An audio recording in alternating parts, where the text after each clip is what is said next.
Assalamu alaikum.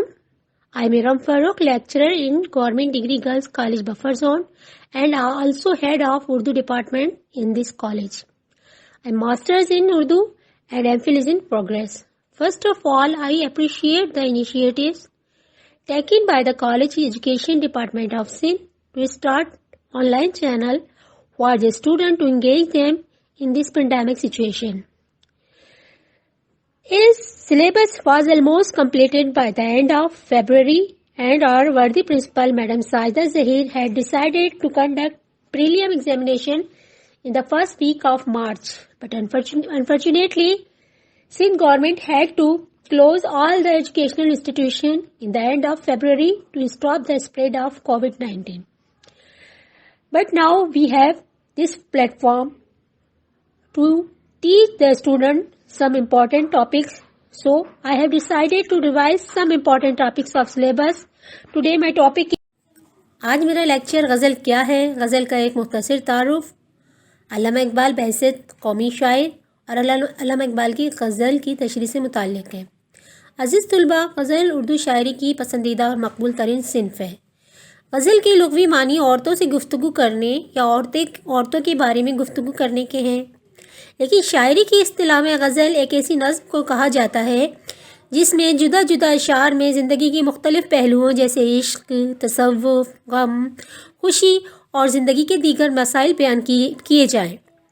غزل کو کوزے میں سمندر بند کرنے کا فن بھی کہتے ہیں. غزل کے پہلے شعر کو مطلع کہا جاتا ہے. مطلع کے لفظی معنی طلوع ہونے کی جگہ ہے.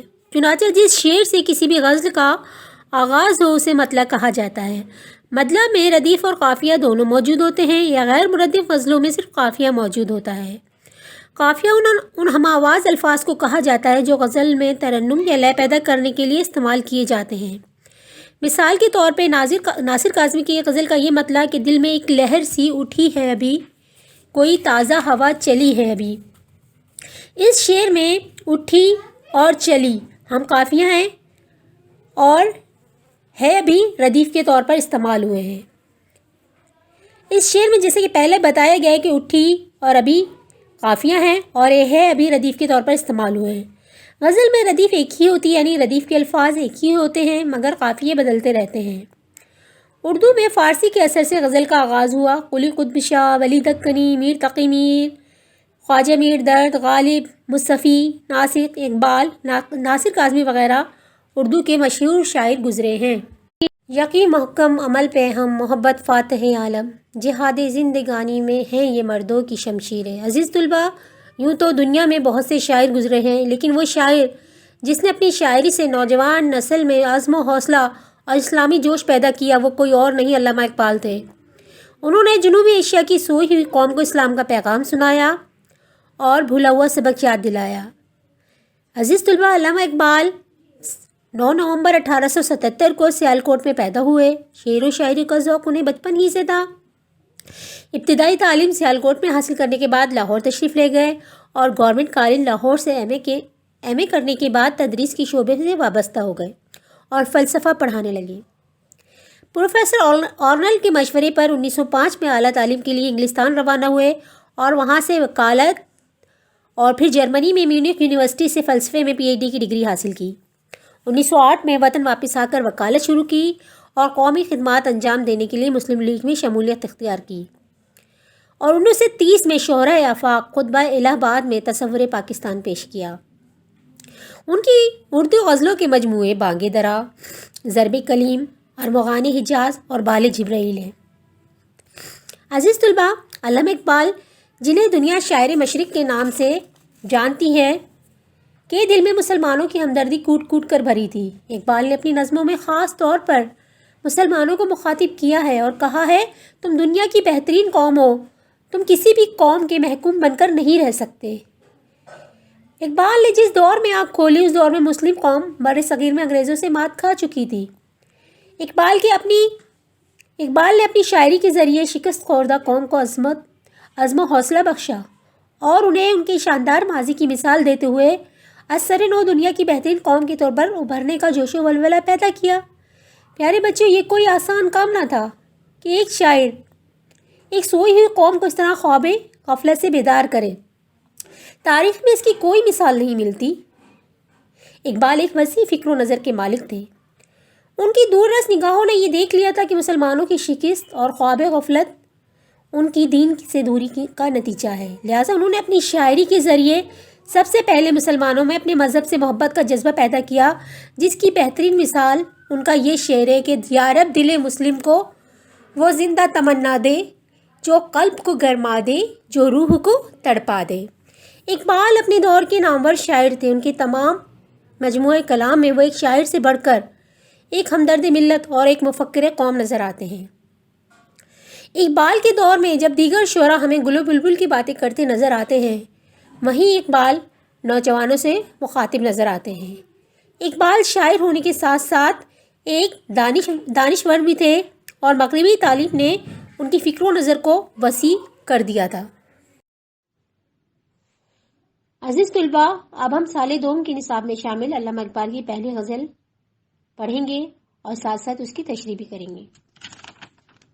افلاک سے آتا ہے نالوں کا جواب آخر، اٹھتے ہیں حجاب آخر، کرتے ہیں خطاب آخر۔ زیر نظر شعر اردو لازمی سال دوم کے نصاب میں شامل علامہ اقبال کی پہلی غزل کا مطلع ہے۔ اس شعر میں شاعر عشق کے حقیقی کا ذکر کرتے ہوئے کہتے ہیں کہ اللہ تعالیٰ نے یہ کائنات اپنی پہچان کے لیے پیدا فرمائی۔ گویا اس کائنات کی تخلیق کا مقصد یہ ہے کہ بندہ خدا سے سچی محبت کرے، اور جب بندہ اپنے رب سے سچی محبت کرنے لگ جاتا ہے تو اس کے دل میں اپنے محبوب حقیقی یعنی رب تعالیٰ کی دید کا جذبہ بیدار ہوتا ہے، اور پھر وہ اس جدائی میں فریاد و فغان کرنے لگتا ہے۔ علامہ اقبال معرفت الہی کا بیان کرتے ہوئے کہتے ہیں کہ جب عشق حقیقی میں روتا ہوں اور فریاد کرتا ہوں تو مجھے آسمان سے اپنی فریاد کا جواب ملتا ہے، اور اللہ تعالیٰ کا یہ خطاب یعنی گفتگو میرے لیے بہت بڑا اعزاز ہے جس سے تمام پردے اٹھ جاتے ہیں۔ یہاں ہم کہہ سکتے ہیں کہ علامہ اقبال اس شعر میں واقعہ معراج کی طرف اشارہ کر رہے ہیں، جب اس شب حضور صلی اللہ علیہ وسلم عرش پر پہنچتے ہیں، جھکتے ہیں اور خالق کے قریب ہو جاتے ہیں، جس کا ذکر سورہ نجم کی آیات میں ملتا ہے کہ رب تعالیٰ نے حضور صلی اللہ علیہ وسلم کا استقبال سلام کے ذریعے کیا۔ السلام علیکم ایھا النبی ورحمۃ اللہ وبرکاتہ، السلام علینا وعلی عباد اللہ الصالحین۔ اور جب نماز فرض کی گئی تو اسے التحیات کا حصہ بنا دیا، جسے ہر مسلمان ہر نماز میں پڑھتا ہے۔ یہ اللہ تعالیٰ کا خطاب ہے جو ہم دہرا رہے ہیں۔ اگر علم معرفت کی منزل حاصل ہو جائے تو حجابات الہی اٹھ جاتے ہیں اور روحانی کیفیت حاصل ہو سکتی ہے۔ اس غزل کا دوسرا شعر ہے احوال محبت میں کچھ فرق نہیں ایسا، سوزو تب و تاب اول، سوزو تب و تاب آخر۔ یہ شعر علامہ اقبال کی غزل کا دوسرا شعر ہے۔ اس شعر میں علامہ اقبال جذبہ عشق کی اہمیت بیان کرتے ہوئے کہتے ہیں کہ ہر شخص محبت کے معنی و مفہوم کو یکساں نہیں سمجھتا۔ عارضی اور مجازی عشق میں تو ہر شخص مبتلا ہو جاتا ہے، پھر اس کا مادی اور جسمانی تقاضا پورا کر دیتا ہے اور اسے ایک حالت سمجھ کر گزارتا ہے۔ کیونکہ انسان کی حالت بدلتی رہتی ہے، چنانچہ عشق کے بارے میں انسان کے خیالات بھی بدل جاتے ہیں، جبکہ سچا عشق ایک جذبہ صادق ہے جو دل و دماغ اور روح میں رچ بس جاتا ہے، اور یہ ایک ایسی کیفیت ہوتی ہے جو ایک بار طاری ہونے کے بعد کبھی نہیں بدلتی۔ وقت، حالات، یہاں تک عمر بھی بڑھتی چلی جاتی ہے، لیکن یہ کیفیت اور جذبہ سرد نہیں پڑتا ہے اور نہ ہی تبدیل ہوتا ہے۔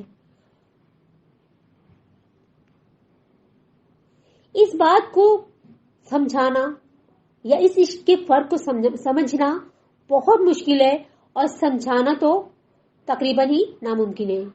بس یوں کہیے کہ جب جذبہ صادق ہو تو انسان اس سے سرفراز ہو کر جینے کی طاقت حاصل کر لیتا ہے۔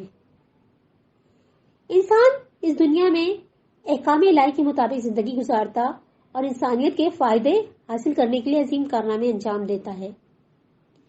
یہ جذبہ انسان کو زندگی سے منہ موڑنا نہیں سکھاتا، بلکہ ایک بھرپور زندگی اور جد و جہد کے قابل بناتا ہے۔ اسی لیے سوز و تب و تاب یعنی روشنی، چمک، دکھ، تکلیف، جہد و عمل اور سخت مقابلے کی کیفیت ہمیشہ باقی رہتی ہے۔ شروع میں بھی اور آخر تک یہی کامیاب زندگی کا کیف و سرور اور اس عشق کا انعام ہے۔ اسی غزل کا تیسرا شعر ہے، میں تجھ کو بتاتا ہوں تقدیر امم کیا ہے، شمشیر و سنا اول طاؤس و رباب آخر۔ عزیز طلباء، اس شعر میں امم سے مراد امتیں ہیں۔ شمشیر تلوار کو کہا جاتا ہے، سنا تیر کے لیے، طاؤس فارسی میں مور کو کہا جاتا ہے اور رباب ایک ساز ہے۔ علامہ اقبال، جنہیں شاعر مشرق، حکیم الامت اور قومی شاعر ہونے کا خطاب بھی دیا گیا ہے، اس شعر میں قوموں کے عروج و زوال کی تاریخ بیان کرتے ہوئے کہتے ہیں کہ لوگ ذاتی معاملات میں بھی اور قومی معاملات میں بھی تقدیر کا ذکر بہت زیادہ کرتے ہیں، لیکن اس نقطے کی طرح غور نہیں کرتے کہ اللہ تعالیٰ نے انسان کو اچھائی اور برائی دونوں طرح کی صلاحیت عطا کی ہے۔ سورہ شمس میں ارشاد فرمایا، جس کا ترجمہ ہے یعنی فسق و فجور پہ بھی قدرت رکھتا ہے اور تقوی پر بھی۔ دوسری جگہ ارشاد فرمایا، جس کا ترجمہ ہے کہ اللہ کسی پر اس کی برداشت سے زیادہ بوجھ نہیں ڈالتا، بس جس نے اچھا کیا تو اپنے لیے اور برا کیا تو اپنے لیے، لہٰذا انسانی جدوجہد نیکی اور بدی سے عبارت ہے۔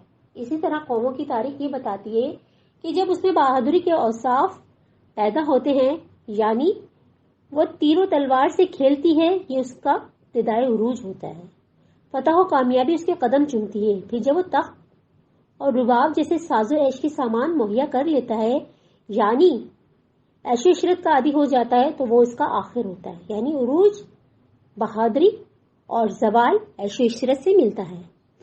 طاؤس کے معنی مور ہے، اس شعر میں تلمی ہے۔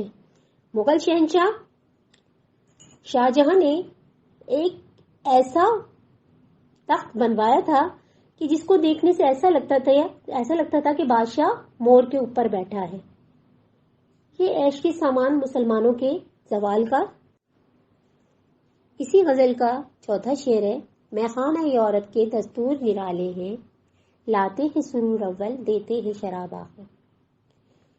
اس شعر میں علامہ اقبال نے یورپین اقوام اور مغربی طرز سیاست کا تجزیہ کرتے ہوئے کہتے ہیں کہ ان کے طریقے ایسے ہیں کہ وہ غریب اقوام سے ہمدردی ظاہر کر کے ان کی مدد کرنے کے بجائے انہیں اپنا دستے نگر بناتے ہیں، حاکمیت حاصل کرتے ہیں اور انہیں خوشحالی کے خواب دکھاتے ہیں، اور جب وہ ان کے محتاج اور غلام بن جاتے ہیں تو ان کی ضروریات بطور احسان اور بھیک ان کے دامن میں ڈال دی جاتی ہے۔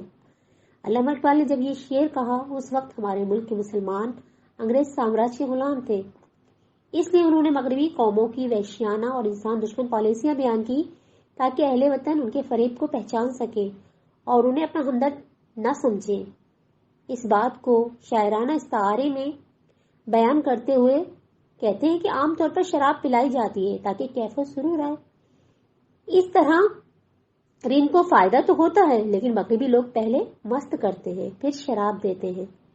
یہاں شراب استعارہ ہے قومی فائدے کے لیے، اور سرور اول یعنی مستی استعارہ ہے جھوٹی ترقی کا فریب، جس کا اصل مقصد اپنی تہذیب و ثقافت کا فروغ ہے، جو کہ اسلام دشمن ہے، نیکی انسان دوستی اور پاکیزگی کا دشمن ہے۔ ترقی کی چمک دکھا کر اور جدید علوم کا لالچ دے کر مغربی اقوام دراصل مسلمانوں کو اپنا محتاج بنانا چاہتی ہیں تاکہ مسلمانوں کا قومی تشخص ختم ہو جائے۔ عزیز طلباء، اسی غزل کا آخری شعر ہے، کیا دبدبہ نادر کیا شوکت تیموری، ہو جاتے ہیں سب دفتر کر کے مائے ناب آخر۔ اس شعر میں علامہ اقبال دنیا کی بے ثباتی کا مضمون تاریخی نشیب و فراز اور تلمیحات کے ذریعے بیان کرتے ہوئے کہتے ہیں کہ دنیا میں بڑے بڑے بادشاہ گزرے جنہوں نے اپنی شان و شوکت اور روب و دبدبے کی ڈنکی بجائے، لیکن کب تک؟ بہت جلد ان کے جہو چشم خاک میں مل گئے اور ان کی رنگینیوں کے افسانے شراب کے پیالوں میں ڈوب گئے۔ تلمی کے لحاظ سے تیمور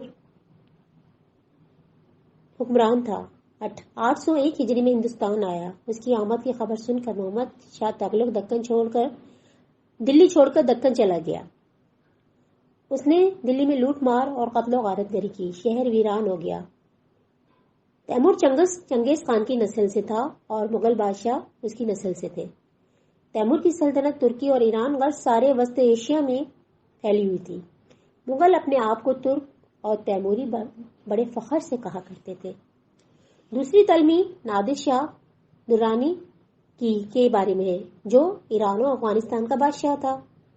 1838 عیسوی کے آخر میں ہندوستان پر حملہ آور ہوا، پشاور سے دلی تک لوٹ و مار اور قتل و غارت گری کی۔ مغل بادشاہ محمد شاہ رنگیلا کے سر پر خود تاج رکھا اور 50 کروڑ تاوان لگایا، جس میں کوہین و ہیرا اور تخت و طاؤس بھی شامل تھے۔ طلباء، یوں آج کا لیکچر اپنے اختتام کو پہنچا۔ امید کرتی ہوں کہ آپ نے اس سے بہت کچھ سیکھا ہوگا اور آئندہ انشاءاللہ مزید ویڈیوز کے ذریعے مزید کچھ سکھانے کی کوشش